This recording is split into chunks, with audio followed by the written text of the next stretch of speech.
Salut les gars, bienvenue dans cette vidéo, j'espère que vous allez bien. J'ai eu un problème sur ma société immobilière, dû à un manque de connaissances de ma part, au fait que j'ai mal géré les choses, et que de plus, je me suis retrouvé à travailler avec des personnes qui n'étaient vraiment pas correctes. Avant que la vidéo commence, n'hésitez pas à vous abonner à cette chaîne et à mettre un like, c'est important pour le référencement.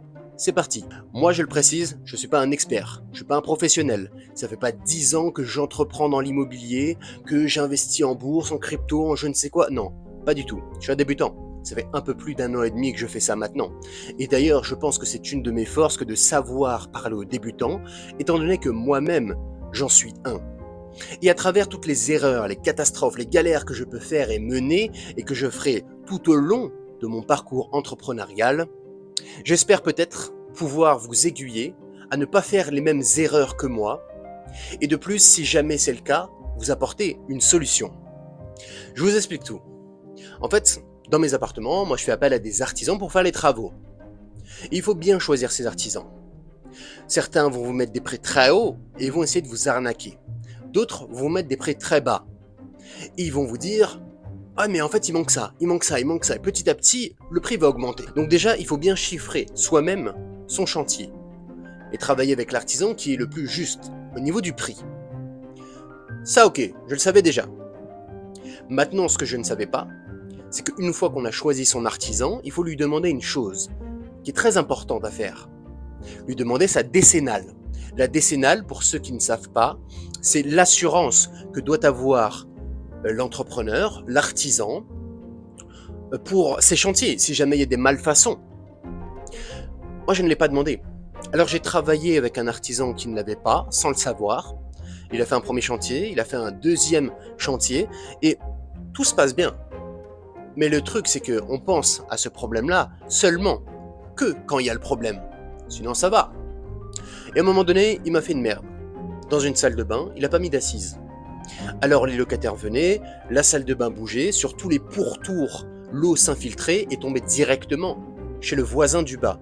Alors j'ai eu des problèmes avec ce voisin-là, les locataires c'était problématique, il y aurait même des locataires qui auraient dit « bon bah je paye plus mon loyer ». Surtout qu'en France, la loi n'est pas en faveur des propriétaires. Et moi je savais pas gérer ça. Alors sur 4 mois, c'est pour vous dire à quel point j'en ai chié et j'ai même pas réussi à gérer moi-même ce problème, j'ai appelé les artisans, ils sont venus une fois, ils m'ont mis un mastic dégueulasse sur tout le pourtour de la salle de bain. C'était horrible, surtout que moi je l'ai déjà dit, j'aime la beauté, j'aime ce qui est esthétique, là ça l'était pas du tout.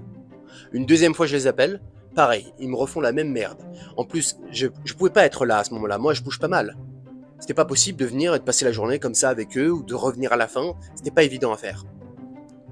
Donc une fois qu'ils m'ont fait ces choses-là, j'ai bien compris qu'ils allaient faire que de la merde.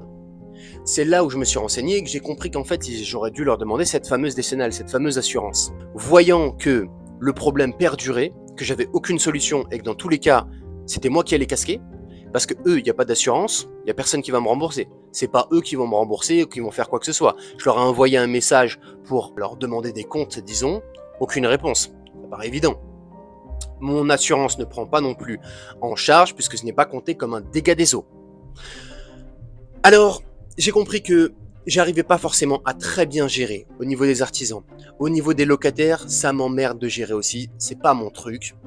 Il faut comprendre ce qu'il y a à comprendre, et quand on voit qu'on bute pendant des mois et des mois sur un problème que certains peuvent résoudre comme ça, il faut déléguer à ce moment-là. Il faut avoir quand même cette intelligence de se dire « Ok, moi j'ai certainement mes limites, par contre, un professionnel, lui, saura comment gérer ça, saura comment faire. » Alors j'ai fait appel à une agence immobilière, j'ai mis tous mes appartements dans cette agence-là, même au niveau de l'agence, faites très attention, il y en a c'est des guignols, il y en a qui vont vous prendre très cher, il y en a qui sont très hautains, moi j'ai eu des agents immobiliers quand j'ai fait faire les différentes visites pour choisir, qui étaient hyper hautains, surtout étant donné que je suis jeune, il y en a qui me prenaient de haut, comme si qu'ils étaient je sais pas quoi, enfin, vraiment des catastrophes. Travailler avec des personnes, c'est pour moi ce qui est le plus compliqué dans l'entrepreneuriat, c'est les gens. C'est pas le business en lui-même et tout, moi j'adore ça. Les calculs, me dire ok je vais faire ça comme ça, là je vais pouvoir faire une plus-value de tel chiffre, les travaux je les vois comme ça, ici on va faire une création pour faire une colocation, tout ça j'adore. Mais gérer les gens, c'est pas mon truc et ça m'emmerde. Et moi je pars du principe, je suis quelqu'un disons d'assez dur dans ma façon de voir les choses. Je suis pas là pour faire du social. Moi, je te paye pour une tâche, tu fais cette tâche-là. C'est tout. Donc j'ai délégué, c'est beaucoup mieux, c'est 10 fois moins prise de tête. Maintenant c'est cette agence-là qui va me chercher un artisan. Elle gère tout.